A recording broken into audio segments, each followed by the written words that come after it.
It's different things day in, day out, and it's always different challenges on the projects that we work on. The work that we do up here at R&M is important because we have like a farmer come in with a broke down piece of equipment, or we have a farmer call that's broke down out in the field and we need to go out there in a timely manner and get it fixed, because not only is it their livelihood of farming and getting their crops out of the field, it's also our culture, and get out there and get it fixed. My name's Ethan Cole and I'm shop lead up here at Nick's.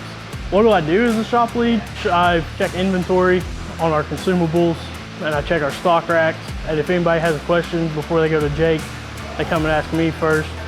4.5 years ago, I started down at our custom fab division as a welder fabricator. Up until recently, I made the transition up here to R&M because I thought I would be a better fit. Shortly after I made that transition up here, I was promoted to shop lead. The growth here at Nick's is endless. I work with a great group of guys. We all joke around, crack up, joke around with each other. It kind of just feels like we're all family. All the different jobs we do up here, as you can see behind me, there's a combine that Chris is working on. It's just variety of different work. So outside of work, I like the demolition derby. It puts my fabricating skills and my welding skills to the test, because you're taking a 5,000 pound car and going and crashing into each other just for fun.